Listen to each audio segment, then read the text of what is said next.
Chapter 12 आपका last class में खत्म हो गया था. Chapter number 14 we have to start today. 14 videos on कर लो. 14 का चैप्टर का नाम है ऑसिलेशंस. नाम तो आप लोगों ने पहले भी थोड़ा थोड़ा कहीं ना कहीं सुन रखा है. सिर्फ ऑसिलेशन कहीं कहीं पर आप यूज कर देते थे कि भाई केमिस्ट्री में यूज ज्यादा करते थे, ये चीज ऑसिलेट कर रहा है, ये इलेक्ट्रॉन ऑसिलेट कर रहा है या वाइब्रेट कर रहा है. तो actually there is a difference between these two terms, oscillation and vibration. कुछ तो डिफरेंस है जो हमें समझने की जरूरत है. आज तक तो हम इंटरचेंजेबली यूज कर लेते थे, बट ऐसा अब हम आज के बाद नहीं करेंगे. अब ये बताओ कि भाई ऑसिलेशन सुनते से तुम्हारे दिमाग में कौन सी घंटी बजती है? एग्जाम्पल्स कौन से आते हैं ऑसिलेशन के? सिर्फ एग्जाम्पल्स डिस्कस करो. पेंडुलम. Very good. एक एक आता है पेंडुलम. भाई पेंडुलम ऑसिलेट करता है, वो हमको दिख रहा होता है.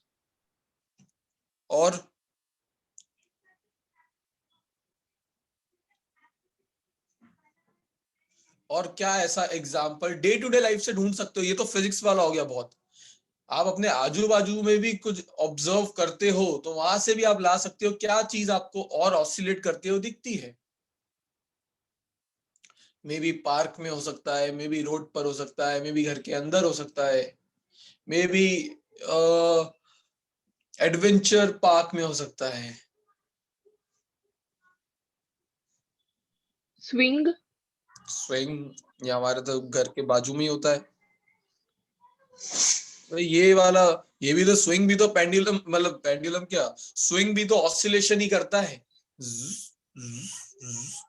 करता है ना. एंड देन सर फिर वो बड़ी वाली क्लॉक नहीं होती है जिसके नीचे वो होता है, वो पेंडुलम ही तो हो गया. सर वो मंदिर में होती है ना बेल. क्या? घंटी. मंदिर में बेल होती है ना. हाँ सही बात है, वो भी बोल सकता है तू. बेल भी एक एग्जाम्पल होता है, हो सकता है. और अभी हवा चलती है तो ट्रीज के मोशन को देखा करो. कभी इधर जा रहा है, कभी जो पतले पतले ट्रीज होते हैं इधर जा रहा है, फिर इधर जा रहा है, फिर इधर जा रहा है, तो वो भी एक टाइप का ऑसिलेशन ही तो कर रहे हैं. एडवेंचर पार्क जो होते हैं, मतलब अच्छे अच्छे सीसॉ सीसॉ क्या बोल रहा हूँ, एक्सेल वर्ल्ड, और ये राइड्स होती है ऊपर. राइड्स जो होती है, बंजी जंपिंग, बांध के आपको ऊपर उछाल देंगे, फिर आप ऊपर नीचे ऑसिलेट कर रहे होंगे. तो वो रस्सी पैरों में बांध के रस्सी आपको कुदा दिया जाता है, जाओ मरो. तो फिर आप नीचे जाके ऊपर नीचे स्विंग कर रहे होते हो, तो वो भी तो क्या एक टाइप का ऑसिलेशन. सीयू मशीन देखी, सीयू सिलाई मशीन, घर पे उसकी सुई को कभी मूव करते हो देखा? वो भी तो ऊपर नीचे मूव करती है, तो वो भी तो एक टाइप का ऑसिलेशन ही कर रही है. म्यूजिकल इंस्ट्रूमेंट्स, गिटार, सितार, इन सब की जो स्ट्रिंग्स होती है वो भी तो ऑसिलेट ही करती है जब आप उसको प्लग करके छोड़ते हो. तो ये सब डे टू डे लाइफ वाली चीजें हैं जो आप एग्जाम्पल के तौर पे देख सकते हो ऑसिलेशन. तो एक चीज तो समझ में आई कि ऑसिलेशन जिस चीज को हम पढ़ने वाले हैं इस चैप्टर में वो है क्या. सर दो एग्जांपल दे सकते हो? हाँ मतलब आ रहे हैं तो दे ही सकते हो. अच्छा मुझसे पूछ रहा है?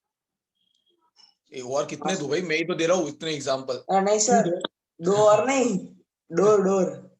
अच्छा डोर, कैसे उसको तू इमेजिन करता ऑसिलेट करते हुए? सर ऐसे ओपन कर दे तो आगे जाता है, फिर पीछे आता है, आगे जाता है. डोर, पर उसको वो कंटिन्यू नहीं करता रहेगा, मतलब वो तेरे को बार बार कराते रहना पड़ेगा. इसमें तू और एग्जांपल के तौर पे क्या ले सकता है, जैसे एसी का फ्लैप. हाँ. एसी के फ्लैप में स्विंग चालू कर दो तो वो भी ऑसिलेट करता रहता है, तो वो एक है. पेडेस्ट्रल फैन, वो होता है ना दीवारों पे लगते इस तरीके से, तो वो भी ऑसिलेट कर रहे होते हैं. Hetvi, good morning. Good morning sir. आप 5 मिनट लेट आए हो. हाँ सर, वो एक्चुअली घर में शिफ्टिंग चल रहा है तो इसलिए थोड़ा लेट हो गया. ओके, तो हमने चैप्टर 14 स्टार्ट किया है, ऑसिलेशन, जिसके एग्जांपल्स हम डिस्कस कर रहे थे कि भाई ऑसिलेशन वर्ड सुनते से क्या चीज दिमाग में आती है। तो भाई पेंडुलम बोला गया, सिलाई मशीन की जो सुई होती है वो भी ऑसिलेट कर रही होती है, पार्क में स्विंग ऑसिलेट कर रहा होता है, म्यूजिकल इंस्ट्रूमेंट की स्ट्रिंग ऑसिलेट कर रही होती है। याना याना घर में ये सब कई कुछ खाने की चीजें जाने नहीं वाली है, आराम से खा। तो बेसिकली अब मेरा ये आप सभी से क्वेश्चन है, what is the common thing in all these example? क्या ऐसी चीज थी जो इन सभी एग्जाम्पल में आपको दिख रही थी, उसकी वजह से आप उसको बोल रहे थे ये ऑसिलेट कर रहा है? फोर्स दिया हमने, ठीक है, फोर्स, मोशन ओके, कर रहे हैं। To and forth motion. yes, to and fro motion about their mean position। हर एग्जाम्पल में जो ऑब्जेक्ट है वो अपनी मीन पोजीशन के अबाउट टू एंड फ्रो या बैक एंड फोर्थ मोशन कर रहा है। कभी आगे जाता है, फिर पीछे आता है, फिर आगे फिर पीछे। वो किसी में भी देख लो, सिलाई मशीन ऊपर से नीचे जा रही थी, स्विंग इस तरीके से, मतलब स्विंग ऐसे घूम रहा था, पेंडुलम ऐसे घूम रहा था। बेसिकली हर ऑब्जेक्ट अपनी मीन पोजीशन के अबाउट क्या करता है, टू एंड फ्रो या back and forth motion, to and fro. तो यहीं से ऑसिलेशन का डेफिनेशन आता है कि भाई the motion is said to be oscillatory motion if an object is moving to and fro about its mean position या back and forth about its mean position। जब कभी भी ऑब्जेक्ट अपनी मीन पोजीशन के अबाउट टू एंड फ्रो या back and forth motion करने लगे, ऐसे मोशन को हम क्या बोलते हैं फिजिक्स में, ऑसिलेटरी मोशन। क्लियर है आप सभी को ये definition of oscillation? Yes sir. Alright, good. अब बात आती है, एक कुछ एग्जांपल्स और देता हूं। ऑसिलेशन की डेफिनेशन तो क्लियर है ना, when an object moves to and fro about its mean position, its motion is said to be oscillatory या back and forth. Fair and clear है? अब और एग्जांपल देता हूं। आपके गाड़ी के टायर्स का घूमना, या अर्थ का सन के अराउंड घूमना, या मून का अर्थ के अराउंड घूमना, या आपके घड़ी के तीनों कांटों का घूमना, इन सभी एग्जाम्पल में क्या कॉमन है? Rotation, sorry revolution. ठीक है, ये भी चीज है कि भाई चीजें घूम रही है गोल, तो आप उसको सर्कुलर मोशन की तरह देख सकते हो। बट और कुछ क्या? मैं ये नहीं, ये तो था, बट सर पीछे नहीं जा रही, आगे ही जा रही है ना। ये भी अच्छी बात है, but there is something which is common thing in all these example. Sir ये सब चीजें एक पर्टिकुलर टाइम पीरियड के अंदर ऑसिलेट करती है। थोड़ा नजदीक है फेरन, सही है, सही है। इससे एक स्टेप आगे की तरफ जाना है बस। They all are repetitive in nature. अपने साइकिल को, अपने मोशन को रिपीट करते हैं after a regular interval of time. जैसे कि अगर मैं अर्थ की बात करूं, तो अर्थ सन के अराउंड कितने वक्त में घूम लेती है? 365 days। 365 डेज। उसके रिवोल्यूशन का टाइम पीरियड क्या हो गया? 365, टू बी प्रिसाइज 0.25 डेज। अगर मैं बोलूं तो यार मुंह मत बना, अब प्रिसीजन की बात आई इसलिए 0.25, लीप ईयर नाम की भी चीज होती है जिंदगी में हमारे। तो ऐसा तो है नहीं कि 365 दिन के बाद अर्थ ने बोला नहीं यार बहुत हो गया, आज 2 दिन का ब्रेक लेते फिर स्टार्ट करेंगे। वो तो घूम ही रही है। तो अपनी साइकिल को उसने रिपीट किया 365 डेज के बाद, तो उसका रिवोल्यूशन कैसा हो गया? रेपिटेटिव। और जिस टाइम के बाद वो अपने साइकिल को रिपीट करती है, वो उसका क्या होता है? टाइम पीरियड, कैपिटल टी से रिप्रेजेंट किया जाता है। जैसे कि जब अर्थ की बात की जाए, तो अर्थ के अराउंड चंदा मामा घूमते हैं, ये पता है Yes, sir. कितने वक्त में घूम लेते हैं? 27 days. 27.3 days, very good. तो ये फिर वो पूर्णिमा की रात, भूतिया रात वापस आती है, ऐसा ऐसा आपको दिखाया जाता है मूवीज में। तो बेसिकली फुल मून आ जाता है। तो 27.3 डेज में जो मून होता है वो अर्थ के अराउंड पूरी तरीके से घूम लेता है। तो ये इसका टाइम पीरियड हो गया, फिर अपनी साइकिल रिपीट करता है। वैसे ही अगर मैं बात करूं आपकी घड़ी की कांटों की, तो जो आर्क हैंड होता है उसका, जो आपको आर्स दिखाता है, वो क्या 12 से 12 पे आके फिर घूमता है? मतलब 12 घंटे उसका टाइम पीरियड है, फिर से वो अपनी साइकिल रिपीट करेगा। मिनट वाले का 60 मिनट है, 60 मिनट में वापस वो अपनी साइकिल रिपीट करता है। सेकेंड्स वाले का 60 सेकेंड्स है। तो ये सभी क्या है? They all are repetitive in nature. After a regular interval of time ये अपनी साइकिल को रिपीट करते हैं। ऐसे मोशन को बोला जाता है पीरियोडिक मोशन।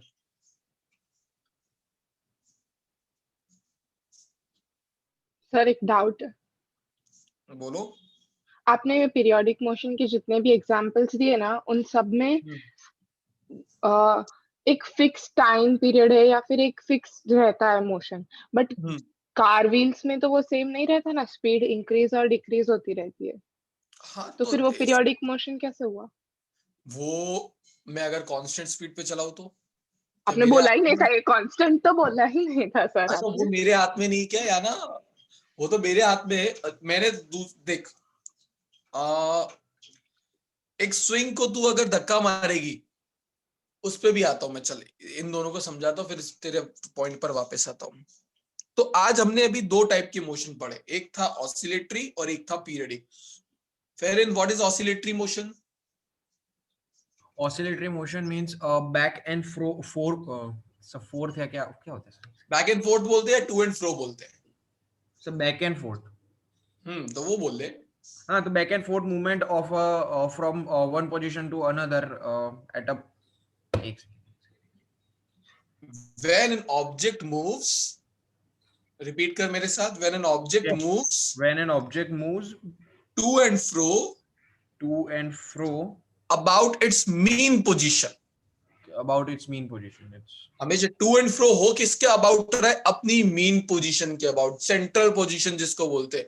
ऐसे मोशन को हम बोलते हैं oscillatory motion. When an object moves to and fro about its mean position, its motion is said to be oscillatory. और ये क्या है? Any motion which repeats itself after a regular interval of time is called periodic motion। Any motion which repeats itself after a regular interval of time is called periodic motion।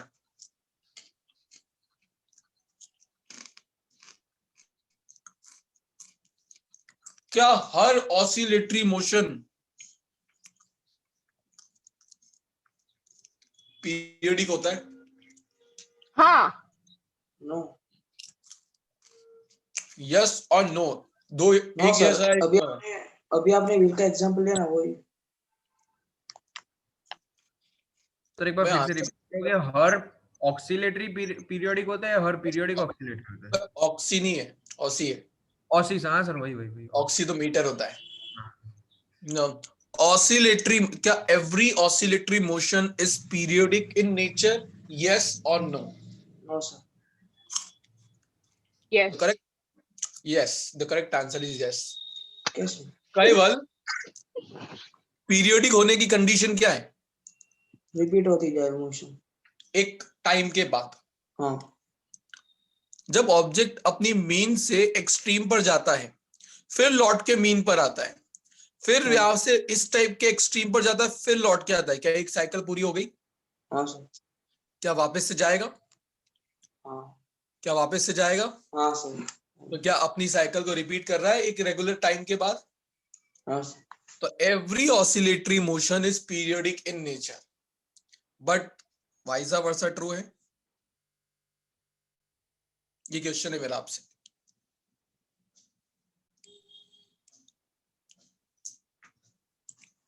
क्या इससे opposite true है? क्या No. हर periodic ये तो motion oscillate? नहीं होगा ना sir. No no no. क्यों?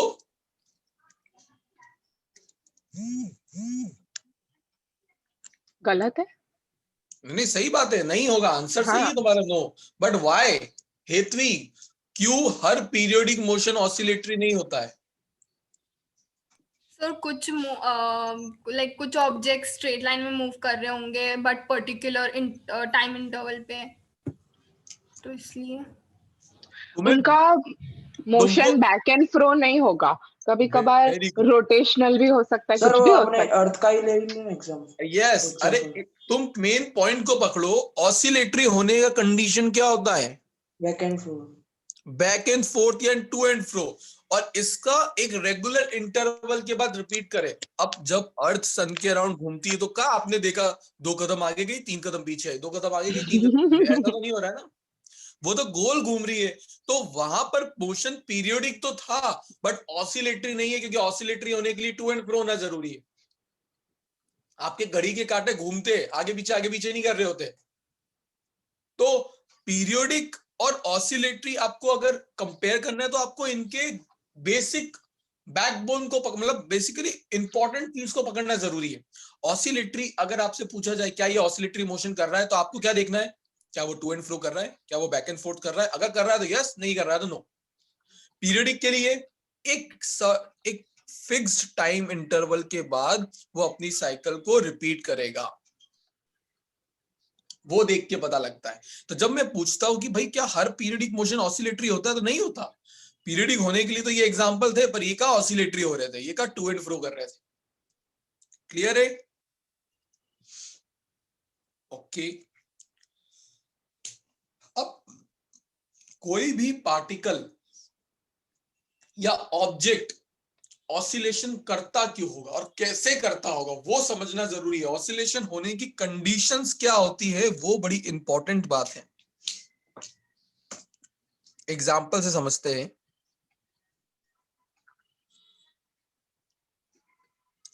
आपने एक स्प्रिंग ली, दोनों साइड से कर दी कंप्रेस, जो फोर्स आपने लगाया वो क्या था? अप्लाइड फोर्स, है ना? अब आपकी इच्छा ही आपने सटाक छोड़ दी, क्या होगा? दूर चली अपनी जाएगी। नहीं, फिर वापस ऐसे कंप्रेस हो जाएगी। अरे फिर कंप्रेस ही तो की थी। कंप्रेस से छोड़ दी, हाँ, तो ऐसे ऐसे एकदम ऐसे वो हो जाएगी, वो हो गई। ओके, वो दूर चली फिर जाएगी वो ना हो एक दूसरे जाएगी। से ऐसे। ऐसे ऐसे उड़ हाँ गई। हाँ, ऐसे फिर वापस कंप्रेस होगी, फिर वापस ऐसे होगी, ऐसे। नहीं, वापस तो कंप्रेस, चलो ठीक है, अभी मान लेते। बट बेसिकली जब आपने उस पे एक्सटर्नल फोर्स लगाया, आपने उसको कंप्रेस किया, और जैसे ही ये फोर्स हटाते हो आप, तो वो वापस से अपने ओरिजिनल पोजीशन को रिगेन करती है, ओरिजिनल शेप और साइज को रिगेन करती है। अब रिगेन करने के लिए मैंने तो कोई फोर्स नहीं लगाया, मैंने तो मेरा फोर्स हटा दिया था, फिर भी उसमें एक फोर्स लगा जो उसको अपने ओरिजिनल शेप और साइज को रिस्टोर करने में हेल्प करता है। वो फोर्स कौन सा होता था? वो हाफ के x. Restoring force. Restoring force. केवल राजा, मैंने हिंट सर भी वो दिया, स्प्रिंग फोर्स नहीं आता। ओरिजिनल शेप और साइज को रिस्टोर करने में हेल्प करता था। तो फोर्स क्या हो गया? Restoring force. जो जिस भी ऑब्जेक्ट में लगता है वो उसको अपने ओरिजिनल शेप और साइज को रिगेन करने में हेल्प करता है।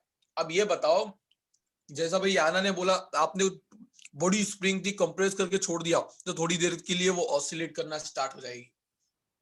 तो एक चीज बताओ, क्या ऑसिलेशन के लिए रिस्टोरिंग फोर्स जरूरी है? हाँ, यस। अब मुझे बताओ, ये चीज क्या क्ले में पॉसिबल थी? क्ले, नहीं, नो सर। जब क्ले को आप प्रेस करोगे, छोड़ोगे, क्या क्ले वापस जाता है? नो। तो इस चीज को अगर मुझे मीडियम से रिलेट करना हो कि भाई ऐसा तो क्या स्प्रिंग के पास था जो क्ले के पास नहीं था, तो आप क्या बोलोगे? मीडियम से रिलेटेड करो, मीडियम से रिलेट करो। इलास्टिसिटी। Very good. अगर आपके मीडियम एलास्टिक हुआ, उसके पास एलास्टिसिटी हुई, तभी वो मीडियम में ऑब्जेक्ट ऑसिलेट कर सकता है, उसमें ऑसिलेशंस हो सकते हैं। बट अगर आपका मीडियम प्लास्टिक हुआ, लाइक क्ले, चैप्टर नंबर 9 में ये दोनों टर्म्स यूज किए थे, इलास्टिक एंड प्लास्टिक, तो उस वक्त आपका जो भी ऑब्जेक्ट है वो ऑसिलेट नहीं कर सकता। मतलब ऑसिलेशन की पहली कंडीशन क्या हो गई? Medium should be elastic. दूसरा, तो अब इधर समझो, जब ऑब्जेक्ट अपनी मेन पोजीशन पे होता है और आपने एक एनर्जी देके उसको अपनी एक्सट्रीम पोजीशन पर भेजा, ये पॉजिटिव एक्सट्रीम, ये नेगेटिव एक्सट्रीम, तो यहां तक तो वो चला जाता है और जाते जाते जाते जाते जाते रुक जाता है। अपनी एक्सट्रीम से वापस पे मीन पर लाने का काम कौन करता है?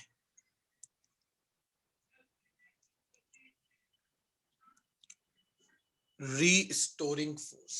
इसको थोड़ा और अच्छे से सर ये समझो, फिर से बोलो तो। इसको अलग तरीके से समझाता हूं मैं।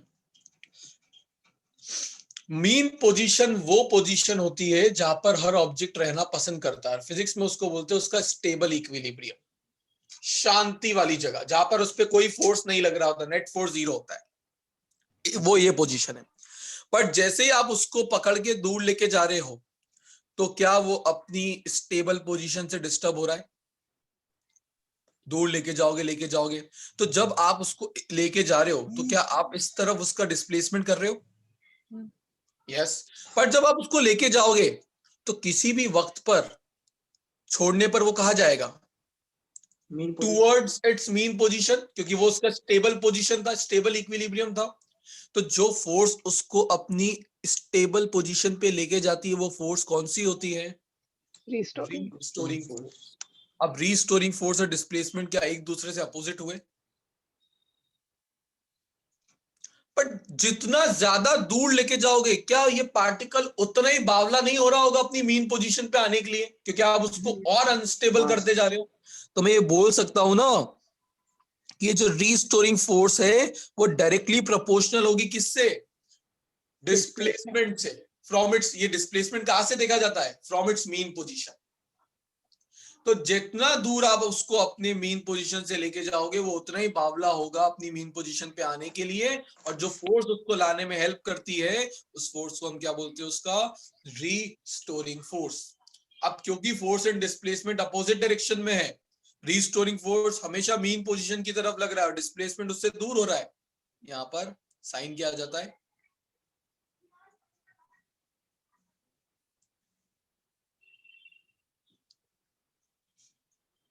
अच्छा एक चीज बताओ, एक चीज तो आपको समझ पड़ी कि ऑसिलेशन होने के लिए मीडियम में इलास्टिसिटी होनी जरूरी है, तभी वो ऑसिलेट करेगा।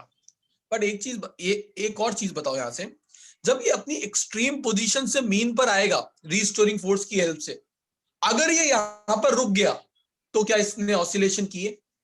नहीं। ऑसिलेशन होने के लिए उसको क्या करना जरूरी है? मीन पोजीशन में वापस था, वो तो पहुंच गया और यहाँ पे आके रुक बैक गया। भी तो जाना है। हाँ बैक एंड भाई अभी तो होनी चाहिए। टू एंड फ्रो का 2 हुआ था, बैक एंड फोर्थ का 4th मान लो, इधर भी तो जाना जरूरी था। तो ऐसी कौन सी चीज है जो उसको यहाँ पे रुकने नहीं देगी, उसके मोशन को कंटिन्यू रखेगी? चैप्टर 5 में पढ़ा था, फर्स्ट पेज पे। ऐसी कौन सी क्वांटिटी होती है जो उसके मोशन को कंटिन्यू रखना चाहती है, रुकने नहीं देना चाहती है?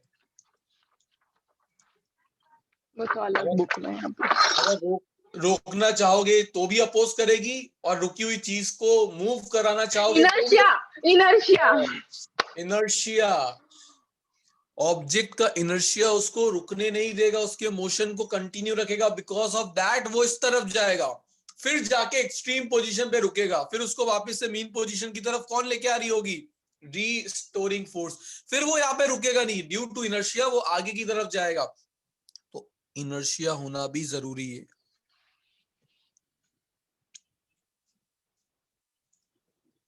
सर वो रिस्टोरिंग फोर्स वाला भी पॉइंट लिखाओ।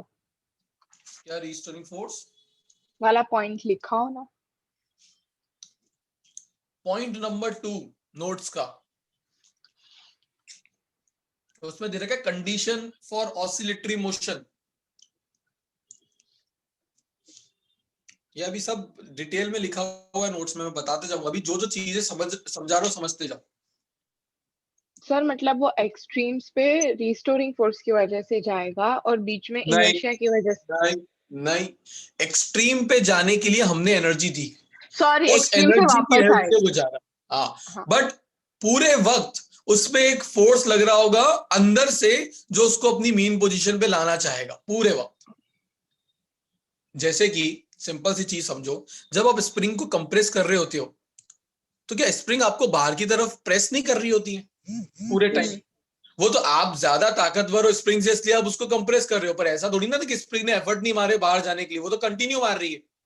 तो वो जो एफर्ट बाहर की तरफ लग रहा है वही तो उसका रीस्टोरिंग फोर्स है। तो वो ऐसा नहीं है कि किसी एक पॉइंट पे आके लगना स्टार्ट करता है, वो उसी वक्त स्टार्ट हो जाता है जब आप उसको अंदर कंप्रेस करना स्टार्ट करते हो। तो कंप्रेस का पूरे वक्त वो लग रहा है लग रहा है लग रहा है लग रहा है लग रहा है लग रहा है, पर जैसे आपने छोड़ा सटाक से वो बाहर की तरफ जाती है। तो जो उसको लेके जाती है वो उसकी रीस्टोरिंग फोर्स होती है। इस केस में रीस्टोरिंग फोर्स हमेशा ऑब्जेक्ट को कहां लेके जाती है? उसके मीन स्टेबल पोजीशन। पोजीशन पे, मीन पोजीशन, स्टेबल तो पोजीशन, छोड़ता है तभी लगती है ना रिस्टोरिंग फोर्स। क्या? हाँ, स्प्रिंग को मतलब छोड़ेंगे। छोड़ते तब नहीं लगती है, छोड़ते तब उसको वो लेके चले जाती है, लगती तो पूरे वक्त है। ओके। कभी ऐसा, वही तो मैं समझा रहा हूं, जब स्प्रिंग को आप कंप्रेस करोगे तो वो कंप्रेस करते वक्त क्या आप पे फोर्स, जब भी छोड़ोगे वो बाहर निकल जाएगी। तो वो एफर्ट तो पूरे टाइम मार रही है बाहर जाने का, बट क्योंकि आप जाने नहीं दे रहे हो इसलिए वो रुकी हुई है। बट जिस इंस्टेंट पर आप अपना हाथ हटाओगे उसी इंस्टेंट पे वो बाहर की तरफ भागे। इसको फिजिक्स में बोला जाता है, जब आपने किसी ऑब्जेक्ट को अपनी स्टेबल पोजीशन से डिस्टर्ब कर दिया, जिस मोमेंट पे डिस्टर्ब किया वो उस मोमेंट पे ही अपनी मेन पोजीशन पे जाने के लिए एफर्ट मारना स्टार्ट कर देता है उसी वक्त। अब आप उसको जितना दूर लेके जाओगे अपनी स्टेबल पोजीशन से, उसके एफर्ट उतने ही बढ़ते चले जाएंगे।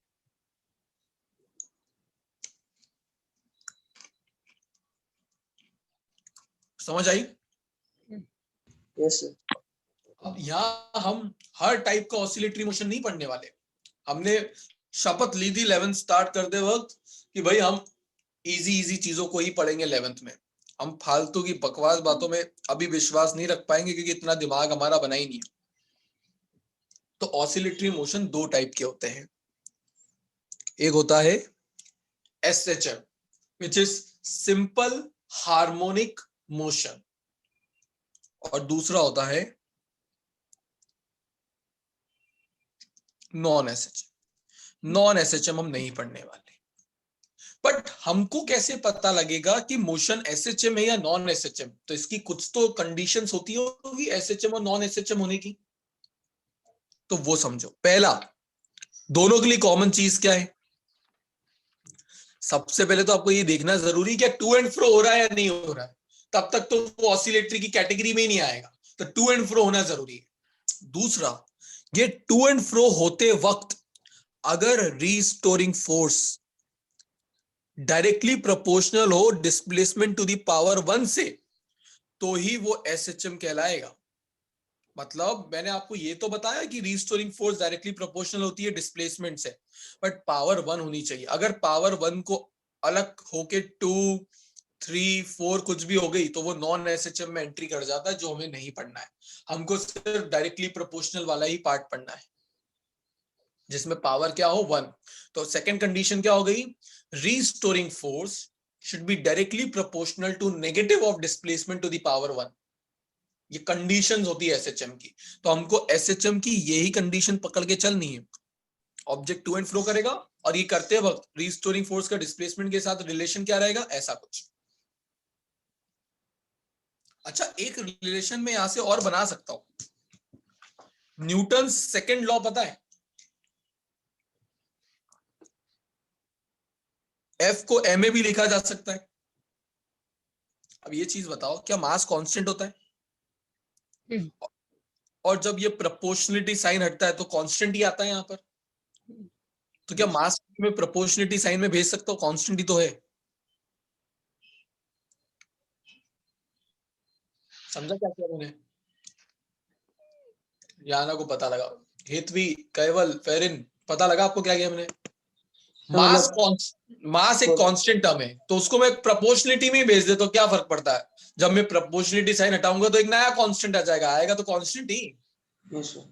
तो जिस तरीके से ये देख के आपको पता लगेगा आज से कि ये SHM हो रहा है, वैसे ये देख के भी आपको पता लगना चाहिए कि ये SHM ही है। acceleration is directly proportional to negative of displacement.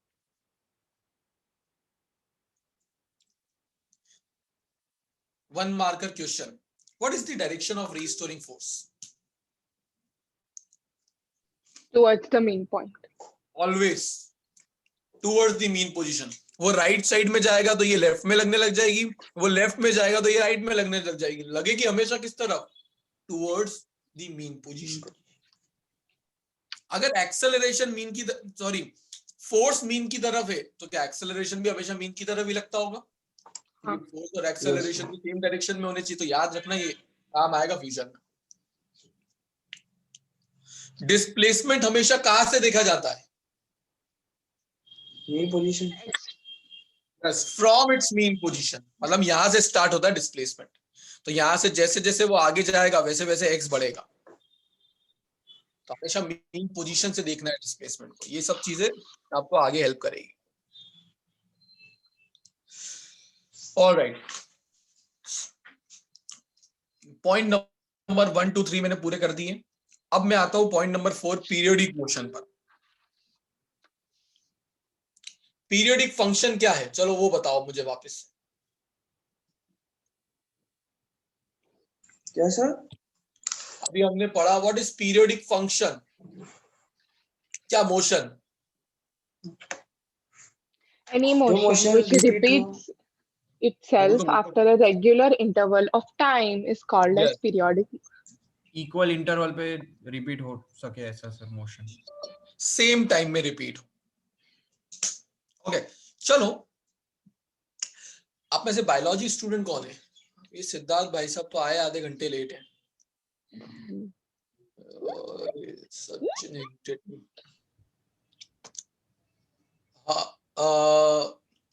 Biology वाले तो ये चैप्टर एक्चुअली मैथमेटिकल ज्यादा है. तो हर साल कॉमन चीज होती है, बायोलॉजी वालों को लगता है सर इतना मैथ्स क्यों, इतना मैथ्स क्यों. इस माइंडसेट से मत पढ़ना. ये चैप्टर है ही मैथमेटिकल, कुछ नहीं कर सकते, पर बेसिक बेसिक मैथ से सीखते चले जाओ, थोड़ा एक्स्ट्रा इंफॉर्मेशन आ जाएगा जिंदगी में. ट्रिग्नोमेट्री थोड़ा बहुत आता है, तो बी प्रिपेयर फॉर दैट. ये चैप्टर वही है पूरा का पूरा. जितना इजी करके मैं समझा सकता हूं मैं समझाऊंगा, बट अगेन जो चीज नहीं मिले लिख के रख लेने की, हाँ ऐसा होता है मान लेना, स्पेशली बायोलॉजी स्टूडेंट. अब जैसे अपन ने अभी पीरियोडिक मोशन समझा, वैसे क्या होता है एक पीरियोडिक फंक्शन. फंक्शन का मतलब मैथ से होता है, और ऐसे ट्रिग्नोमेट्रिक फंक्शन जो अपनी वैल्यू, अपनी साइकिल को रिपीट करे after a regular interval of time, उसको बोलते हैं पीरियोडिक फंक्शन. जैसे कि साइन थीटा. अगर आप साइन 2 पाई प्लस थीटा लिखोगे तो वो आंसर साइन थीटा आता है. बट अगर 2 पाई की जगह उसको 4 पाई भी कर दोगे तो भी आंसर साइन थीटा आता है. मतलब वो अपनी वैल्यू को रिपीट कर रहा है आफ्टर रेगुलर इंटरवल. ऐसे मैथमेटिकल फंक्शंस जो अपनी वैल्यू को रिपीट करे उसे हम बोलते हैं पीरियोडिक फंक्शन. इसको ग्राफ से समझो तो ज्यादा फील आएगी. आप सभी ने साइन का ग्राफ देखा होगा, इस तरीके से बनता है. क्या इस पॉइंट पर उसकी एक साइकिल कंप्लीट हो गई? ये वाले पॉइंट पर क्या उसने अपनी साइकिल को रिपीट किया वापस से? तो हो गया ना पीरियोडिक फंक्शन.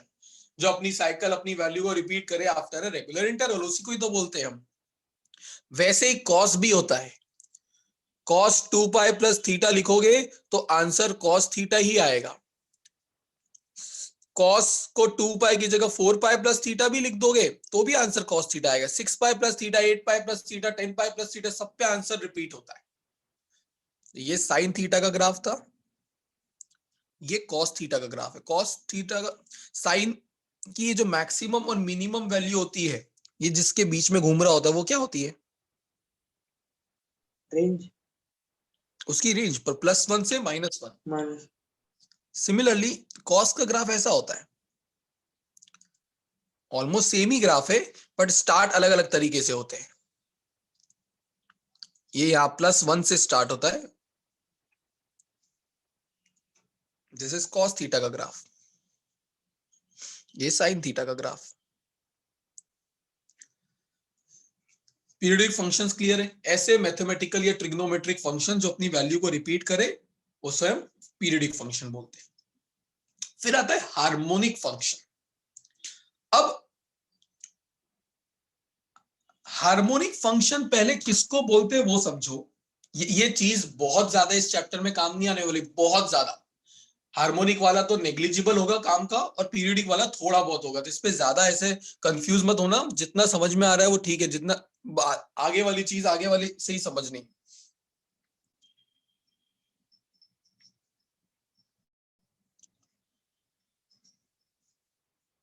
हार्मोनिक फंक्शन का मतलब क्या होता है? ऐसे मैथमेटिकल फंक्शन, या इसको एग्जांपल से मैं समझाता हूं तो आपको ज्यादा क्लियर होगा। किसी को टैन थीटा का ग्राफ पता है? टैन का ग्राफ कैसे बनता होगा? कभी पे कहीं तो देखा होगा। हाँ सर, ऐसा होता है, वो मतलब कर्व ऊपर नीचे ही होता है, मतलब कैसा? ऐसा हाँ ऐसा बस बोल। ऐसा ऊपर से मिलता है, फिर ऊपर से डाउन हो जाता है। नहीं सर ऐसा फिर, हाँ कुछ ऐसे। ऐसा होता है, मतलब टैन बड़ा घुमक्कड़ है। वो नीचे जाएगा तो कहां तक पहुंच जाएगा? Minus infinity. और ऊपर जाने लगेगा तो कहां तक पहुंच जाएगा? Plus infinity. फिर नीचे जाएगा तो माइनस इन्फिनिटी, ऊपर जाएगा तो प्लस इन्फिनिटी। ये भी अपनी साइकिल रिपीट कर रहा है, ये भी अपनी साइकिल रिपीट कर रहा है, ये भी अपनी साइकिल रिपीट कर रहा है। तो तीनों के तीनों पीरियोडिक तो है, बट क्या साइन और कॉस के ऑसिलेशन दो बाउंडेड रीजन के बीच में ही हो रहे हैं, +1 से -1? अब तुम साइन को बोलो भाई तू 2 पे चले जा, वो नहीं जाएगा। मतलब उसके जो ऑसिलेशंस है वो दो वेल डिफाइंड रीजन के बीच में हो रहे, बट इसके नहीं हो रहे। ये माइनस इन्फिनिटी से प्लस इन्फिनिटी के बीच में ऑसिलेट कर रहा है। +2 से -2 भी नहीं? नहीं, उसमें मल्टीप्लाई करना पड़ेगा 2 से तो हो जाएगा, बट खुद नहीं होगा। तो पॉइंट ये है कि इन तीनों के जो ऑसिलेशन हो रहे हैं, बट जिनके ऑसिलेशन वेल डिफाइंड रीजन के बीच में होते हैं, उन्हीं को हम हार्मोनिक फंक्शन बोलते हैं। जब ऑसिलेशन दो बाउंडेड रीजन्स के बीच में हो, फिक्स्ड रीजन्स के बीच में हो, रेस्ट्रिक्टेड एरियाज के बीच में हो। भाई इसको +1 ऊपर जाने की परमिशन है, +1 नीचे मतलब -1 नीचे आने की परमिशन है, पर इससे ऊपर नीचे ये नहीं जा सकता। तो इसके ऑसिलेशन वेल डिफाइंड रीजन के बीच में हो रहे हैं, बट मतलब ये हार्मोनिक नहीं जा सकता। क्या बोल रहा है? मतलब हार्मोनिक साइन थीटा और कॉस थीटा को मतलब, हाँ, ये ऐसे- इससे ऊपर नीचे नहीं जा सकते। बट tan थीटा की वैल्यू आपको पता है, tan 90 पे इनफाइनाइट हो जाता है, नॉट डिफाइंड हो जाता है। तो बेसिकली इसके जो ऑसिलेशंस होते हैं वो -इन्फिनिटी से प्लस इन्फिनिटी के बीच में हो रहे होते हैं, जो कि वो दो वेल डिफाइंड रीजन नहीं है। इन्फिनिटिव तो वो होता है जिसको मेजर ही ना कर सका जाए। तो इसलिए ये पीरियोडिक तो है, पर ये हार्मोनिक नहीं है। हार्मोनिक होने के लिए वेल डिफाइंड रीजन के बीच में ऑसिलेशंस होना जरूरी है, बस इतना याद रखना है। सर दोनों में फर्क क्या है? फर्क क्या है? हार्मोनिक ये फर्क ये तो समझाया साले इतनी देर में कि और इसके सर ऑसिलेशन। साइन और कॉस को तो ये भी सेटिस्फाई कर रहा है ना हार्मोनिक फंक्शन। क्या बोल रहा है? साइन और कॉस को तो हार्मोनिक फंक्शन भी सेटिस्फाई कर रहा है ना। तो वही तो बोला कि साइन एंड कॉस पीरियोडिक होने के साथ साथ हार्मोनिक भी है, ओके हाँ बट tan सिर्फ पीरियोडिक है, हार्मोनिक नहीं है। हाँ सर, मुझे अंडरलाइन पता चल गया। पॉइंट नंबर 5 में अंडरलाइन किया हुआ है, कुछ पढ़ना ऐसा दिया है। पढ़ू। हाँ पढ़ दे। All harmonic functions are necessarily periodic, but all periodic functions are not necessarily harmonic. For हाँ sir. Example, Tan theta is a periodic function, but not harmonic. ठीक है। हाँ सर। बस इतनी ज्यादा आपकी जिंदगी में भी कुछ ज्यादा याद नहीं रखना है, कंफ्यूज हो जाओगे। इतना क्लियर है? हाँ सर। अब जितना मैंने ज्ञान आपको बांटा है, उस ज्ञान के बेसिस पर पॉइंट नंबर 8 और पॉइंट नंबर 9 रीड करो और जो डाउट हो पूछो। एक्सेप्ट एक इक्वेशन आपको मिलेगी, x = a sin ωt या a cos ωt। वो कैसे आएगी वो मैं बताऊंगा। Apart from that, point number 8 और 9 में जो दिक्कत हो, कुछ चीजें होगी मैंने नहीं बताई होगी, तो ढूंढो और पूछ लो। अगर नहीं समझ आ रही तो। पॉइंट 8 और 9 आपको रीड करना है, आपके पास समय है 5 minute. Tick tock tick tock. Computer जी सर बोलो यार। मुझे एक डाउट था, ऑसिलेशन और वाइब्रेशन में डिफरेंस क्या होता है? किसी ने पूछा ही नहीं, मैंने बताया ही नहीं क्या। मैंने पूछा ना सर। ओके चलो, तो वो भी डिस्कस करते हैं। फ्रैंकली तो मैं सही बोलूं, मैं खुद भूल गया था, ऐसा नहीं है, बट देखा? ठीक है। ऑसिलेशन और वाइब्रेशन समझो। आप केमिस्ट्री में वर्ड यूज करते थे कि जब आप हीट देते हो, टेम्परेचर बढ़ाते हो ऑब्जेक्ट का, तो उसके मॉलिक्यूल वाइब्रेट करने लगते हैं। क्या आप उनके वाइब्रेशंस को देख सकते हो? नहीं। नहीं। पर क्या एक स्विंग, एक पेंडुलम को एक जगह से दूसरी जगह, दूसरी जगह से पहली जगह आते हुए देख सकते हो? वाइब्रेशन हो या ऑसिलेशन हो, दोनों में कॉमन क्या है? To and fro. Back and. To and fro, back and forth, ये हो रहा है, दोनों में हो रहा है। और एक में बहुत फास्ट हो रहा है और एक में स्लो हो रहा है। तो क्या चीज दोनों की अलग हुई? फ्रीक्वेंसी। फ्रीक्वेंसी क्या होती है? एक सेकंड में वो अपनी कितनी साइकिल कंप्लीट करते हैं। जब मॉलिक्यूल वाइब्रेट करता है ना, तो वो एक सेकंड में ज्यादा साइकिल्स कंप्लीट कर लेता है। बट ऑसिलेशंस करते वक्त वो एक सेकंड में कम साइकिल कंप्लीट करेगा, या कर भी पाएगा या नहीं वो भी नहीं पता अभी तो इन दोनों को डिफरेंशिएट कौन करता है? अगर फ्रीक्वेंसी बहुत ज्यादा हो ऑसिलेशन की, तो उसको आप फिर बोलोगे वाइब्रेशन। बट अगर फ्रीक्वेंसी आपकी ऑसिलेशन की बहुत कम हो, तो उसको नॉर्मली बोलते हैं vibration. Actually to and fro की फ्रीक्वेंसी कम हो तो उसको बोलते हैं ऑसिलेशन। डिफरेंस समझ में आया? चीज एक ही हो रही है, मेन पोजीशन के अबाउट टू एंड फ्रो। अगर बहुत तेजी से हो रहा हो, दिख भी ना पाए, तो वो वाइब्रेशंस में चला जाता है। और अगर बहुत स्लो हो रहा हो, दिख रहा हो आपको टू एंड फ्रो होते हुए, तो वो ऑसिलेशन कहलाता है। और फास्ट और स्लो को किससे डिनोट किया जाता है? उसकी फ्रीक्वेंसी से या टाइम पीरियड से। तो ये फ्रीक्वेंसी ज्यादा होगी तो वो वाइब्रेशन होगा, फ्रीक्वेंसी कम होगी तो वो ऑसिलेशन होगा। This is the basic difference between these to term. बोल या ना? क्लियर है? चल, तूने सोशल वर्क कर दिया, बाकियों को भी याद दिलवा दिया, मतलब पता लगवा दिया। अब पॉइंट नंबर 8 और 9 पे आ जाओ।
सर यस अगर जाना। काइनेटिक एनर्जी होगी तो रिस्टोरिंग फोर्स की जरूरत नहीं होगी? ऐसा नहीं होता है। इसमें ऐसा होता इसमें है लिखा है to make the next, body return to its mean position in absence of kinetic energy और रिस्टोरिंग फोर्सेस रिक्वायर्ड। मैं बताता हूँ क्या लिखा है उसको अच्छे से।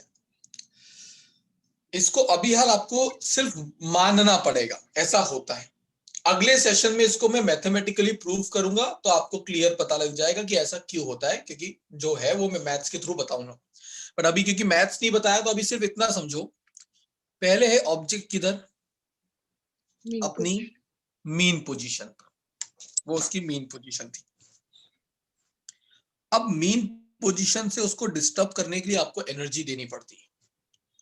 तो जब आपने उसको एनर्जी दी और उसके ऑसिलेशन स्टार्ट करवाए तो सबसे पहले वो मीन से कहा गया, अपनी Extreme. Extreme position. ये मीन, ये एक्सट्रीम पोजीशन। अब मीन पोजीशन से जब वो एक्सट्रीम में जाता है तो मीन पोजीशन पे उसकी काइनेटिक एनर्जी जो होती है वो मैक्सिमम होती है। पर जैसे जैसे जैसे वो आगे जाएगा अपनी काइनेटिक एनर्जी को लूज करता जाएगा और वो एनर्जी उसमें स्टोर होती चले जाएगी। किस फॉर्म में? उसकी पोटेंशियल एनर्जी के फॉर्म में।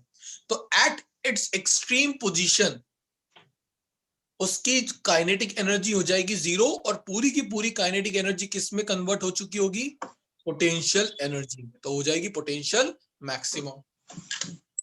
अब अगर उसको वापस से अपनी मीन पोजीशन पे लाना है, काइनेटिक एनर्जी किसकी वजह से होती? मोशन की वजह से। मोशन तो रुक चुका है यहां पर क्योंकि काइनेटिक एनर्जी तो खत्म हो चुकी है। बट ऑसिलेशन करने के लिए क्या उसको वापस आना भी जरूरी है? यस। तो उस वक्त हीरो की एंट्री होती है। कौन? Restoring force, Restoring. जो उसको वापस से मीन पोजीशन पे लेके आता है कि भाई तुझे टू एंड फ्रो करने हैं, मैं लेके चलूंगा तुझे। कहां पर? मीन पोजीशन पे। तो यहां पर काइनेटिक एनर्जी हो जाती है 0। तो उसको अपनी मीन पोजीशन पे वापस लाने का काम कौन करता है? Restoring force. इसलिए बिना रीस्टोरिंग फोर्स के ऑसिलेशन हो पाना इम्पॉसिबल है। रीस्टोरिंग फोर्स होनी जरूरी है और रीस्टोरिंग फोर्स होने के लिए मीडियम के पास क्या होनी जरूरी है? इलास्टिसिटी। समझ एक आया? और डाउट है सर। सर फिर जब वो एक्सट्रीम से वापस मीन पोजीशन में आएगा तब पोटेंशियल एनर्जी काइनेटिक एनर्जी में भी तो कन्वर्ट कन्वर्ट होगी। हो रही होगी, फिर कन्वर्ट हो रही होगी वापस से बीच तो में। फिर वहां Impact बैठ रिस्टोरिंग जाएगा फोर्स तो का रोल सेम होगा क्या ना। है? अरे तो यहां से हिलाना तो पड़ेगा ना किसी को, या इस पॉइंट पे तो काइनेटिक 0 है ना। अब वापस कैसे आया? अगर काइनेटिक 0 है इस पॉइंट पे, तू इस पॉइंट की बात करी, मैं बोल रहा हूं एक्सट्रीम पर से वापस कौन लेके आ रहा है? हिलाने का काम रिस्टोरिंग उसने। फोर्स। बस फिर अगर वो होती नहीं तो वो उसके पास तो काइनेटिक एनर्जी 0 की 0 ही रह जाती। जैसे क्ले, क्ले को तूने कंप्रेस कर दिया, अब छोड़, पूरी की पूरी काइनेटिक उसके अंदर स्टोर हो जाएगी पर तू यूज नहीं कर सकती अंदर, क्योंकि वो तो रुक गया जाके, उसमें इलास्टिसिटी ही नहीं थी, रीस्टोरिंग फोर्स ही नहीं था। क्या करा? कुछ नहीं कर पाया। बट स्प्रिंग के पास था। जब तूने स्प्रिंग को कंप्रेस किया तो तूने वर्क किया और अपनी किए हुए वर्क से इनिशियली वो मूव कर रही तो उसके पास काइनेटिक एनर्जी है। बट इस पॉइंट पे जब वो रुका, पूरी की पूरी काइनेटिक एनर्जी हो गई 0 और किसमें कन्वर्ट हो गई? पोटेंशियल। अब जैसे हाथ हटाएगी तो वापस से रीस्टोरिंग वापस फोर्स वहां पे लेके जाएगा और पोटेंशियल काइनेटिक में कन्वर्ट हो रही होगी। तो ये ऐसा ही बोल सकते हैं कि रिस्टोरिंग फोर्स पोटेंशियल एनर्जी को काइनेटिक एनर्जी में कन्वर्ट करने में हेल्प करता है। आ, इधर ऐसे देखकर बोल सकती है बट वो साउंड सही नहीं करता है, क्योंकि तो उसका ऐसा। रोल क्या है सर उसमें, किसका रोल? Restoring Potential. फोर्स का? रोल ही तो समझा रहा हूं।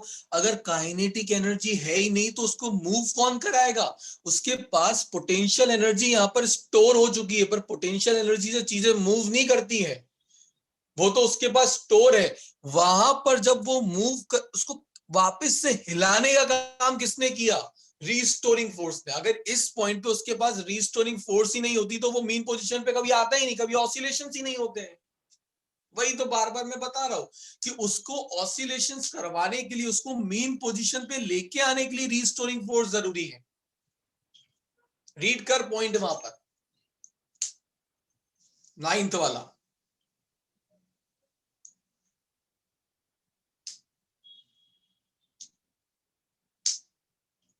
Last line. हाँ सर, लास्ट अभी मेरे लाइन को में दिया समझ है आ रहा है। Sir. In absence of kinetic energy मतलब काइनेटिक एनर्जी पोटेंशियल एनर्जी में कन्वर्ट हो गई है, राइट ना? In absence of kinetic energy मतलब at extreme position kinetic energy zero. Okay, आगे। तो उसके एब्सेंस में उसको मूव करा के खींच कर लाने का काम किसने किया? रिस्टोरिंग। Restoring force.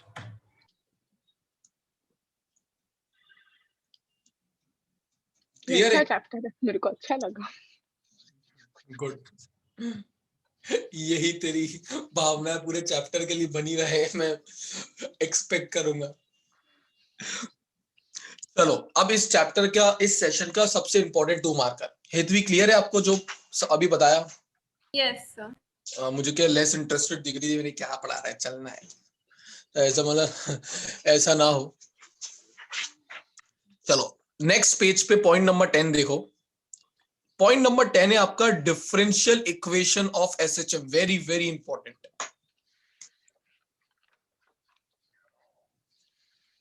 हेडिंग डालो, ये आता है एग्जाम में 2 नंबर में।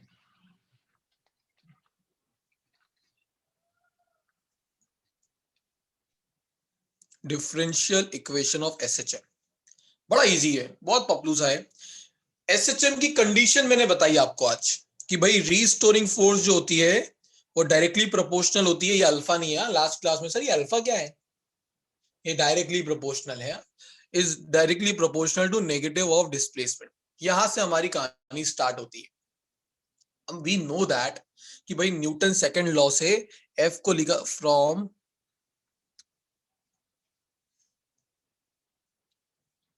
न्यूटन सेकंड लॉ, एफ को लिख देता हूं मैं एम ए। अब वी नो दैट कि भाई x का एक बार डिफरेंशिएट किया जाए तो वेलोसिटी मिलता था, और उसका एक और बार डिफरेंशिएट करे तो जाकर Acceleration. एक्सेलरेशन मिलता।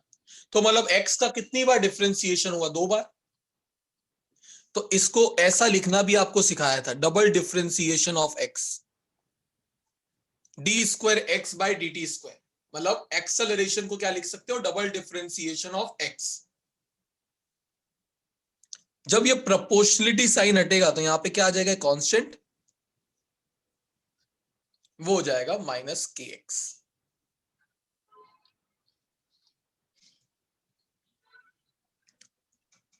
पूरी इक्वेशन, या इस m को, ये जो LHS वाला m है उसको मैं RHS में भेज दूं तो d square x by d t square is equal to minus k by m x, ऐसा हो जाएगा। सर मास तो कांस्टेंट होगा। मैंने कहा मना किया, पर मैंने प्रोपोर्शनलिटी साइन हटा के कांस्टेंट ऑलरेडी डाल दिया है ना उधर, तो उसके नीचे भेज दिया। हमने लास्ट इक्वेशन में कैसा किया था, उसको ऐसा ही लिख दिया था, ऐसा नहीं चलता। पर उस वक्त सिर्फ मुझे रिलेशन बताना था, अब मुझे चीजें डिराइव करनी है तो प्रोपोर्शनलिटी में कन्वर्ट भी तो करना पड़ेगा ना। जिंदगी को आगे ले जाना जरूरी है, अटके रहने से क्या काम होगा। ठीक है, अब अभी हाल आपको ये मानना जरूरी है कि के बाय एम होता है ओमेगा स्क्वायर। अगले सेशन में मैं डिराइव करवाऊंगा कैसे। अभी सिर्फ मान लो, साल भर में इतना ट्रस्ट तो डेवलप कर लिया होगा तुमने कि भाई सामने वाला झूठ झूठ नहीं बोलेगा। तो के बाय एम का वैल्यू होता है ओमेगा स्क्वायर। अच्छा एक चीज बताओ, इस के को क्या बोलते हैं? जब ये f is directly proportional to minus x का प्रोपोर्शनलिटी साइन हटता है तो फॉर्मूला आता है माइनस के एक्स। ये फॉर्मूला आपने पहले भी देख रखा है चैप्टर 6 में। Spring constant. यस, तो Constant उस की। इसके 3-4 नाम होते हैं। स्प्रिंग में लगेगा तो वाह फेरिन वाह, कांस्टेंट के, ये लापा पड़ेगा, सब कांस्टेंट ही होते हैं। स्प्रिंग कांस्टेंट या फोर्स कांस्टेंट या स्प्रिंग कांस्टेंट के। फेरिन सब कांस्टेंट के ऐसे जनरली नाम रखेंगे अपने। ये हो गया स्प्रिंग कांस्टेंट, ये हो गया फोर्स कांस्टेंट। और कोई नाम ऐसे तो एक और नाम होता है, पर छोड़ो अभी कंफ्यूजन है जिंदगी में हमारी बहुत। तो यहां पर d square x by d t square में फेर इन के बाय एम को क्या लिख दूं?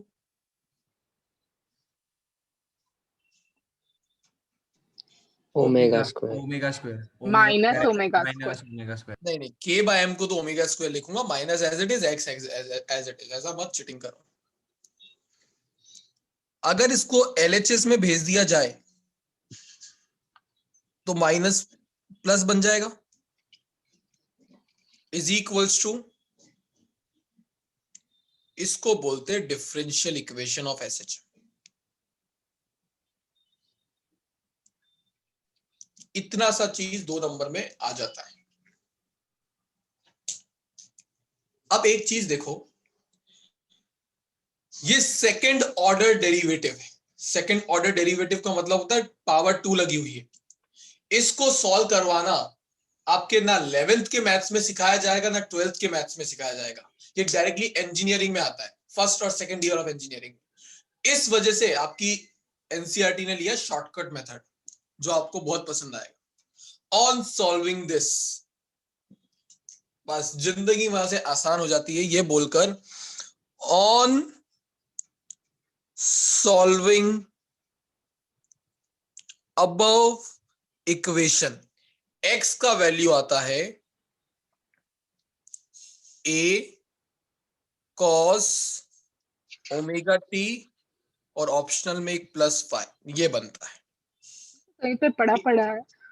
वो अभी हाल मैंने बोला था ना कि पॉइंट नंबर 8 में ये इक्वेशन को छोड़ हाँ के हाँ हाँ। सब अभी पढ़ा है। ज्यादा टाइम नहीं हुआ है पढ़े हुए। तो एक्चुअली जो पार्टिकल ऑसिलेट कर रहा होता है ऑसिलेशन में, उसके डिस्प्लेसमेंट का इक्वेशन आया a cos omega t +5। Very very important. अब यही से कहानी आगे चलेगी पूरे दोनों सेशन में। अब इक्वेशन तो आ गया, इसमें ये सब चीजें किसको रिप्रेजेंट करती होगी, अब हम उसकी बात करेंगे, उसको समझेंगे।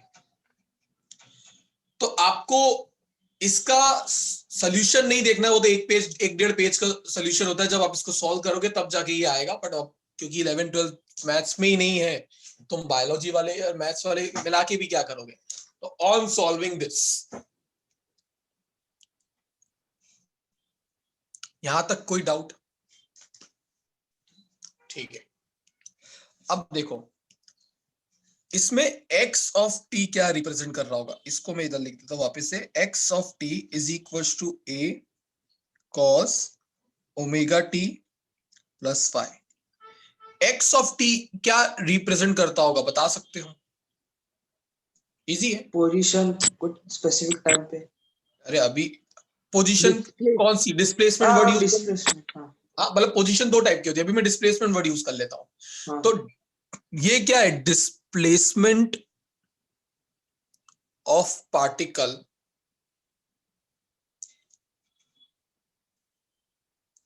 फ्रॉम, डिस्प्लेसमेंट कहां से देखा जाता है, mean position from its mean position at instant of time. ये पार्टिकल का डिस्प्लेसमेंट बता रहा है कहां से, उसकी मीन पोजीशन से किसी भी वक्त पर। x is a function of t, time का वैल्यू रखते जाओगे उस टाइम का आपको डिस्प्लेसमेंट मिलता चला जाएगा।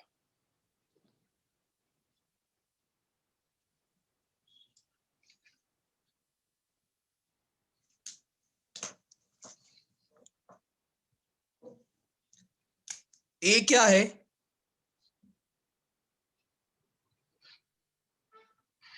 डिस्प्लेसमेंट का मैक्सिमम वैल्यू, एम्पलीट्यूड, कितना मैक्सिमम डिस्प्लेस हो सकता है। जैसे कि इधर मैंने आपको बताया आगे, पार्टिकल जब यहां पे, अब पार्टिकल जब अपनी मेन पोजीशन पे होता है तो उसका डिस्प्लेसमेंट यहां पर होता है 0, वो मूव ही नहीं किया है।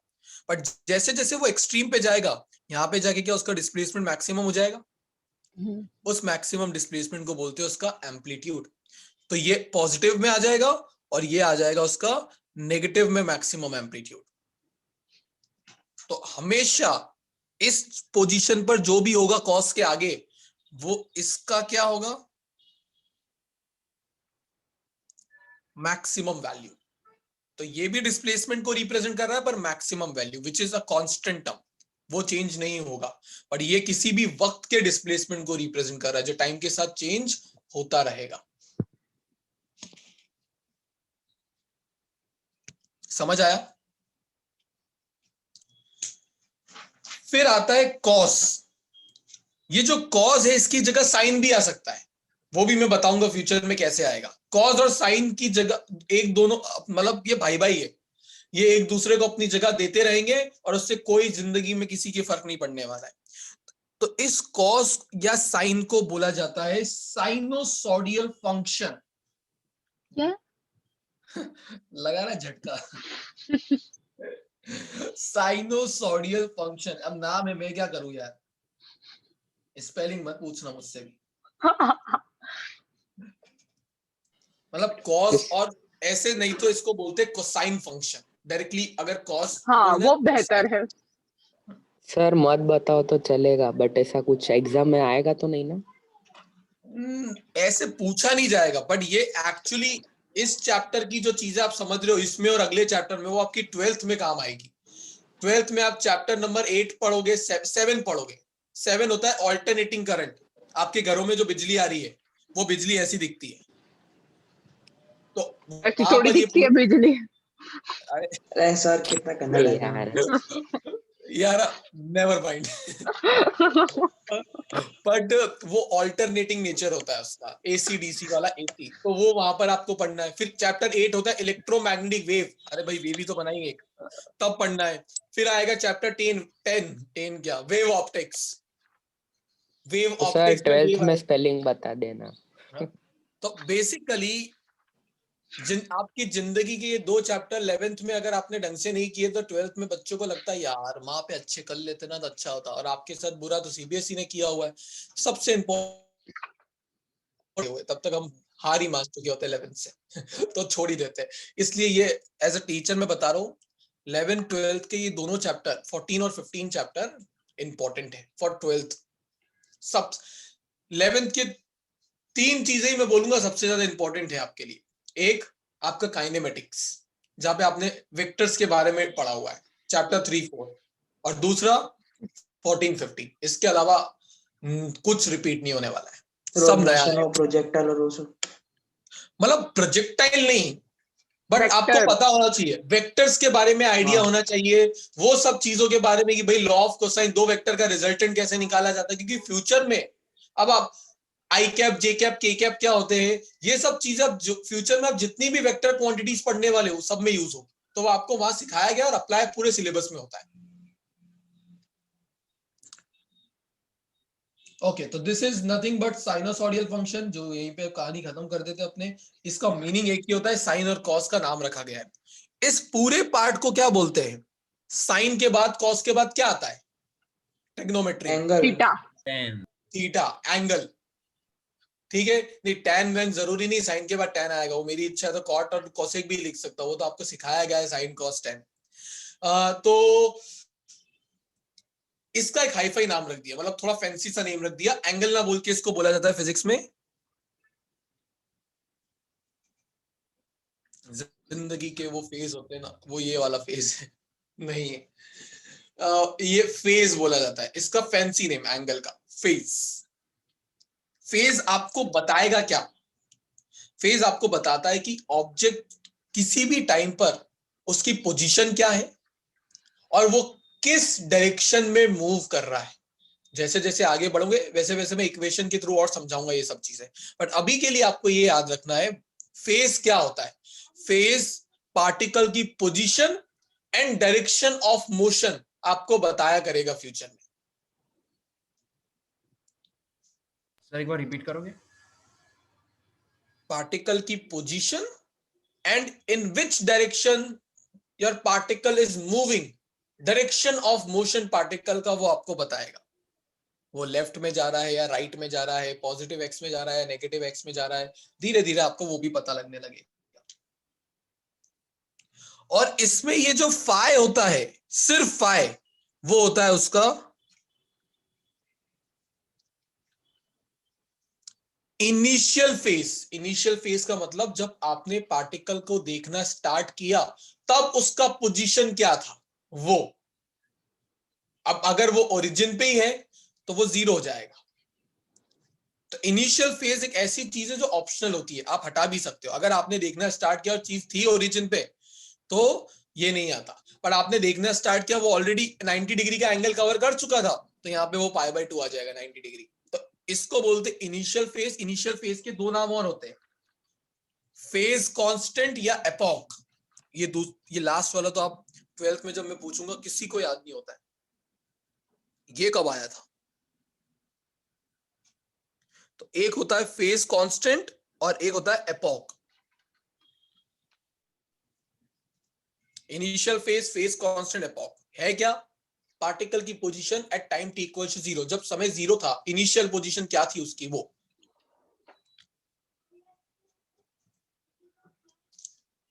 अब पॉइंट नंबर 7 पूरा रीड कर लो। ओह ये पेज भी था।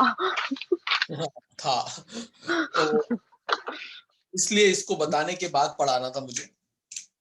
तो यहां पर वो आपको चीजें दी गई है। तो ये इक्वेशन को डिराइव कैसे किया डजंट मैटर, वो तो एक प्रोसेस होगी इक्वेशन के थ्रू। बट आने के बाद इसमें क्या चीज किसको रिप्रेजेंट कर रही है वो इंपॉर्टेंट है। ये ओमेगा होती है एंगुलर फ्रीक्वेंसी, जिसको आप चैप्टर 4 से पढ़ के आ रहे हो, 2π/t जिसका वैल्यू होता है।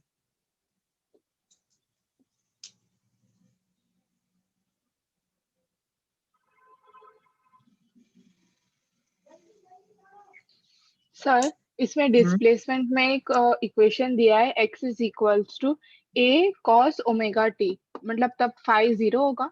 हाँ मैंने बोला ना, अगर आप वो कंडीशन पर आता है। अगर आपने देखना स्टार्ट किया और ऑलरेडी ऑब्जेक्ट मोशन में था और उसका कुछ इनिशियल फेज था तो आप लिख दोगे, और नहीं है तो 0 बना दोगे। तो एक्चुअली ये इंपॉर्टेंट नहीं है जो हमेशा आएगा, ये आ भी सकता है नहीं भी आएगा। तो मेन इक्वेशन यही होता है a cos ओमेगा t।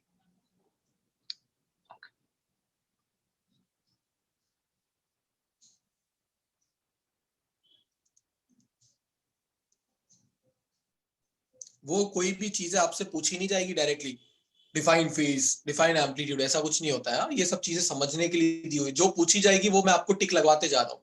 जैसे अभी यार मैंने आपको डिफरेंशियल इक्वेशन लगवाई, इस पे टिक लगाओ, ये पूछी जाती है, नोट्स में दी भी गई होगी क्वेश्चन। पीछे क्वेश्चन नंबर आपका मैं बता देता हूँ, question number 8, derive the differential equation of SHM। तो ये इस तरीके से पूछने के चांसेस होते हैं।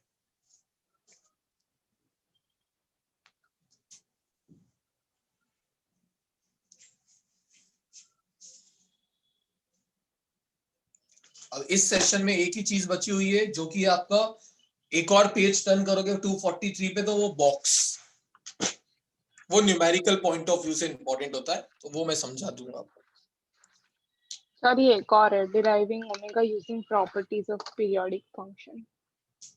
क्या चीज? Omega is equals to 2π/t। नहीं वो सब इंपॉर्टेंट नहीं, वो मैंने आपको बता दिया ना, omega is equal to 2π/t होता है। ओमेगा का वैल्यू चैप्टर 4 में हमने पढ़ा था,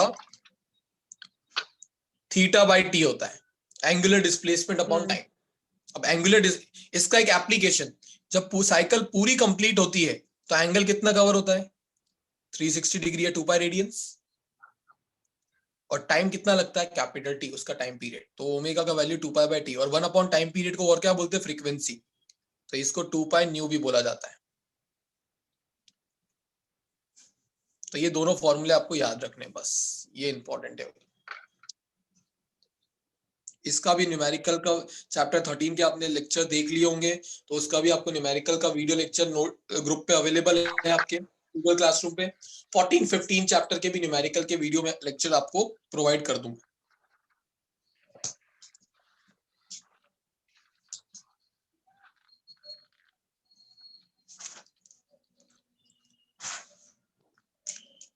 अरे लास्ट टॉपिक, हमने 13 चैप्टर कर लिया। वो मैंने नहीं बोला था, एक्स्ट्रा क्लासेस में आपको स्लॉट्स दिए थे 4, 13 और 15 के, जो मैंने आपसे बोला वो आपको करना है वहां पे। केवल तो बोल रहा था, केवल ने कर लिया, करा है कि नहीं करा केवल? हाँ सर वो मीट पाथ का वीडियो कब होगा? सर इसका वीडियो सर आप ऐसा सब मीन पाथ जोर जोर वाला। से बोलो, हमको कुछ पता नहीं है। केवल तो क्या याना तो सोती रहती है। मैंने हर क्लास में बोला आके जब कि भाई 13-15 करना है तुम्हारी क्लास में, वही 2 लेक्चर एक्स्ट्रा में है, बाकी सब तुम्हारी रेगुलर में करवाया है। तो वो हाँ सर, केसीसी और वेव्स दोनों का हो गया है सर। गुड। या ना मुझसे वीडियो ले लेना। सर एक बार सर फ्लूइड्स तो बाकी है ना? फ्लूइड्स बाकी, इसके बाद फ्लूइड्स होगा। सर कल वाला लेक्चर क्यों कैंसिल हुआ था? कल वाला लेक्चर क्योंकि कुछ सिद्धनाथ सर का कुछ और क्लास वो ले रहे थे और उनका कुछ अर्जेंट में कुछ ऐसा कुछ आ गया जिस वजह से वो ना इंस्टीट्यूट पे थे ना घर पे थे, बीच में गई तब रोड पर से ले नहीं पाते, इस वजह से वो हमको कैंसिल करना पड़ा। सर एक रिक्वेस्ट, सर चैप्टर 11 का एक बैकअप क्लास अरेंज करवाओ ना। वो मैं तो करवा, अब तुम्हारे एग्जाम तक तो और होते रहेंगे, अभी तो मैं सिर्फ खत्म करवा रहा हूँ चीजें। वो तो अब तुम्हारा तो जून में एग्जाम है, तुम्हारा तब तक तो होते रहेंगे। और 11 के लिए मेरे जो वीडियो लेक्चर देख जाके। सर आप बताते हैं, मेरे को चिंता हो गई, काइनेटिक थियरी ऑफ गैसेस खत्म हो गया, मैं कहाँ थी? और 15 भी स्लॉट्स में चल रहा है याना, अभी 15 के भी ग्रुप पे स्लॉट भेजे, कृपया करके चले जाइएगा। देखूंगी मैं, अटेंड करूंगी। कर लेना चाहिए, जब मैं बोल रहा हूँ इम्पोर्टेंट है। मैं शाम को भी करवाने वाला हूँ वो लेक्चर्स, क्योंकि गुजरात बोर्ड में, तो आप एक बार इसमें अटेंड करो और आपको लगता है शाम को आप फ्री हो, आप आ सकते हो, तो आप उसमें भी आ जाना। 2 बार करवा दूंगा, 3 बार करवा दूंगा, पर एक बार तो इसमें जाके अटेंड करना ही है, अगर शाम को बिल्कुल ही नहीं आ सकते हो तो।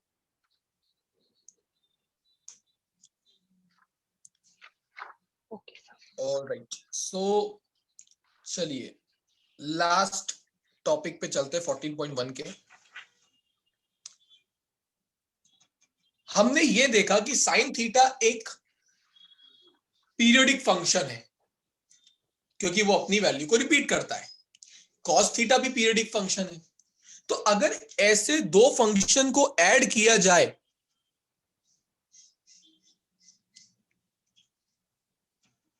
तो क्या ऐड करने पर जो नया फंक्शन मिलेगा वो भी पीरियोडिक होगा? तो आंसर है यस, होगा।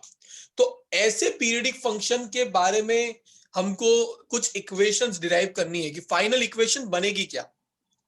तो यहां पर एक आपको दिया होगा कि लेट से एक इक्वेशन दी गई थी आपको, a sin theta plus b cos theta. a क्या है? sin थीटा का कोएफिशिएंट। b क्या है? cos थीटा का कोएफिशिएंट। अगर कुछ ना दिया हो तो 1 और दिया हो तो वो लिख देना 2 3 4 जो भी हो। अब ऐसे दो फंक्शंस को अगर मैं ऐड करूं तो नया फंक्शन का इक्वेशन क्या बनेगा वो मैं डिराइव करवा रहा हूं। दुनिया का कोई तो ऐसा d होगा, ध्यान से सुनना, दुनिया का कोई तो ऐसा वेक्टर d होगा जिसका एक कंपोनेंट होगा d cos फाइ और एक कंपोनेंट होगा d sin फाइ। ये फाइ एंगल ले रहा होगा, फाइ, पता है फाइ ऐसा होता है, ऐसा। वापस से मैंने एक वेक्टर कंसीडर किया d, उसका एक कंपोनेंट हो गया d cos फाइ, एक कंपोनेंट हो गया d sin फाइ। तो मान लिया मैंने कि मेरा ये जो है ये a का वैल्यू है, ये जो है वो b का वैल्यू है।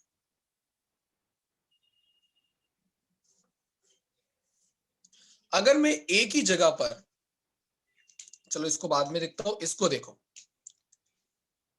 अगर मैं a square plus b square करूं तो इधर क्या आएगा?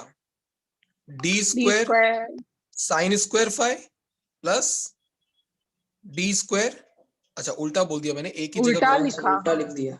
तो cos स्क्वायर फाइ और इधर हो जाएगा साइन स्क्वायर क्या कॉमन आएगा? D square. और बड़ा अच्छा फॉर्मूला लगता था 10th ट्रिग्नोमेट्री में ये।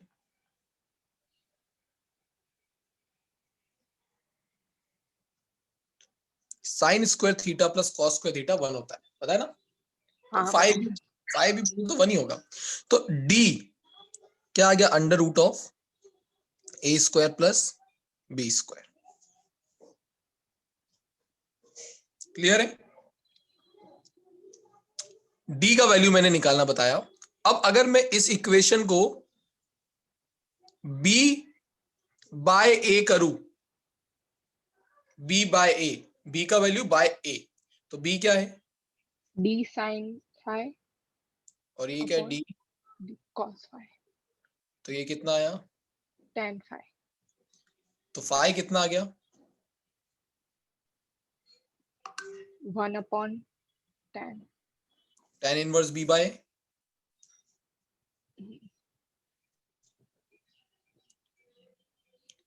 अब a का वैल्यू मैंने क्या माना था वो इधर रख देता हूं. a का वैल्यू मैंने माना था d cos phi sin theta as it is plus b का वैल्यू क्या माना था d sin phi cos theta as it is. अगर d कॉमन निकाल लिया रुको जाए, सर, कहाँ से लाए ये ऊपर वाला?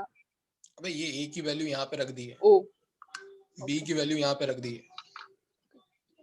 This is a, this is b, a b. तो d कॉमन निकालूंगा तो क्या होगा?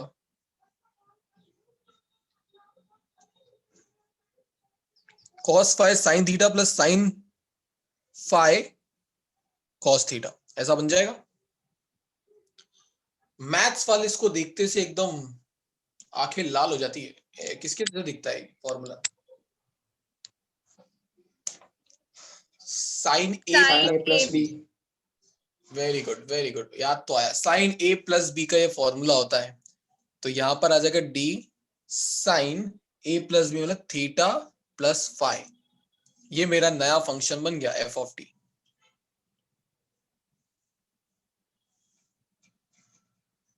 पता लगा ये क्या किया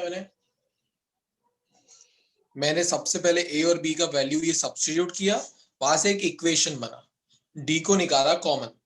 अब sine a cos b plus cos a sin b, ये ट्रिग्नोमेट्री में साइन a प्लस b का फॉर्मूला होता है. नोट्स में देखोगे तो फॉर्मूला भी लिख के दिया हुआ है बीच में, आपकी इजीनेस हो जाए उसके लिए. तो यहां से आपका इन दोनों फंक्शन को ऐड करने पर जो नया फंक्शन मिला वो क्या है? D sine theta plus phi. अब अगर आपको डी निकालना हो तो मैंने निकालने का तरीका बताया, कोएफिशिएंट्स का under root of a square plus b square कर दोगे तो नए फंक्शन का एम्पलीट्यूड डी मिल जाएगा. ये फाई निकालने का तरीका बताया, अगर उन्हीं कोएफिशिएंट्स का बी बाय ए कर दोगे तो फाई भी मिल जाएगा. अब देखो इसको एक क्वेश्चन तो आपको ज्यादा पता लगेगा, आपके नोट्स में उधर ही नीचे दिया हुआ है. सपोज करो एक फंक्शन है 3 sin omega T plus 4 cos omega T, ये एक फंक्शन है. इन दोनों फंक्शन को ऐड करने पे नया फंक्शन जो बना वो बताओ. अब आपको ये डायरेक्टली याद रखना है कि भाई ये जो नया फंक्शन बनता है वो क्या होता है? D sine theta plus phi. अब डी कैसे निकाला जाए? तो under root of a square plus b square. A square और बी, ए और बी होते क्या है? साइन और कॉस के कोएफिशिएंट्स होता है. तो under root of 3 square plus 4 square under root of 25 आ गया, विच इज 5. तो डी का वैल्यू क्या मिल गया? 5. Theta as it is plus phi कैसे निकालेंगे? tan inverse b by b का वैल्यू क्या है? 4/3. tan की टेबल में 4/3 53 डिग्री पे आता है. आगे वाले चैप्टर में अपने बहुत सारी जगह पढ़ रखा है. tan 4/3 इज 53 और tan 3/4 इज 37. हाँ, फेमस ये आपने बताया था. चलो धन्य, याद तो है, नहीं तो इनकार ही कर देते हो. तो नहीं ये हो गया सर, 5. मैंने बोला आपने ही बताया था, ऐसा बोला, आपकी तारीफ की अरे सर. अरे वही मैं बोल रहा हूँ कि धन्य हो कि याद तो है ना कि बताया तो था कुछ ऐसा. तो ये ट्रायंगल होता है जिसमें अगर ये 5 ये 4 ये 3 है तो ये तो 90 डिग्री है. तो अगर tan की टेबल में देखो तो 4/3, तो ये वाला एंगल जो होता है वो 53 डिग्री होता है और ये वाला एंगल 37 डिग्री होता है. हो गया 180 डिग्री. ये याद रखना होता है आपको. तो यहाँ पर ये क्या आ गया? 53 डिग्री. ये आपका आंसर आ गया नए फंक्शन का.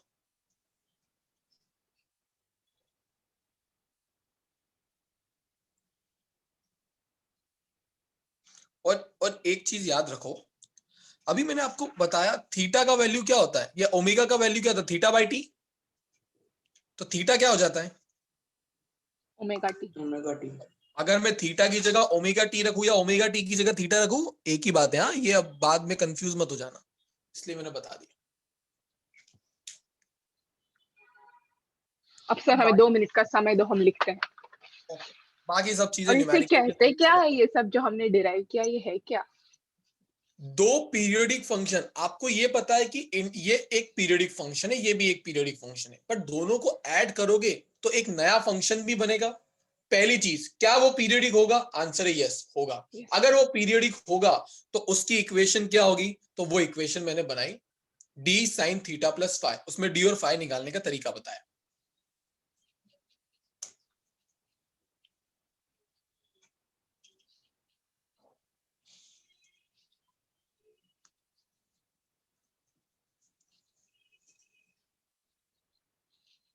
सर टाइम पीरियोडिक फंक्शन नहीं होता ना?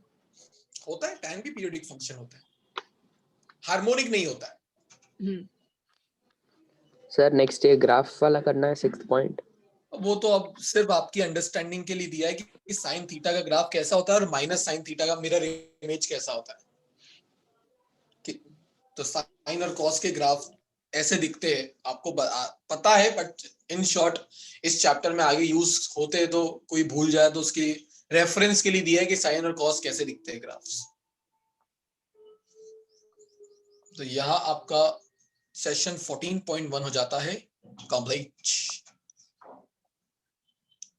14.2 सेशन इस पूरे चैप्टर का सबसे ज्यादा इंपॉर्टेंट है और बड़ा भी है, अच्छा है। बहुत सारी चीजें वहां पे हमको डिराइव करनी होती है और उसमें से 80% पार्ट पूछा जाता है। 14.3 वापस से छोटू सा पपलू सा सेशन है, 3-4 चीजें पढ़नी है उसमें। जो कुछ भी है 14.2 सेशन में ही है। आएंगे सर, नेक्स्ट क्लास में आएंगे सब। हाँ सर, आज रिपब्लिक डे, परेड देखनी है बच्चों को। क्या करोगे देख? मैं तो ऊँघ जाऊंगी सर। हाँ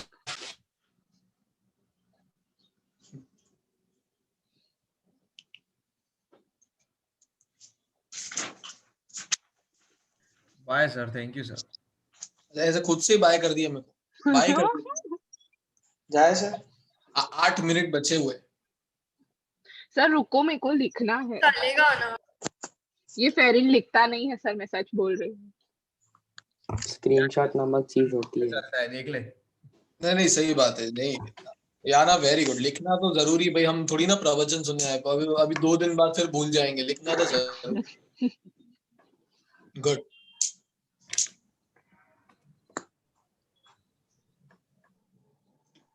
ठीक है, फिर अगली क्लास से ही स्टार्ट करेंगे आपका 14.2 सेशन। जागते रहो, टाइम पे आ जाना, अदरवाइज चीजें छूट जाएगी। सर मैं आज 3 मिनट जल्दी आई थी, आपके ताने सुन सुन के जल्दी आते हैं। तारे सुन के लोग टाइम पे आने लग जाए तो और तो क्या अच्छी बात है हमारे लिए। सर मैं आधी घंटा लेट था तो कुछ इम्पोर्टेंट हुआ था? कुछ क्या इम्पोर्टेंट, चैप्टर 14 ही स्टार्ट किया था, कुछ खास नहीं है सिद्धार्थ। Okay sir.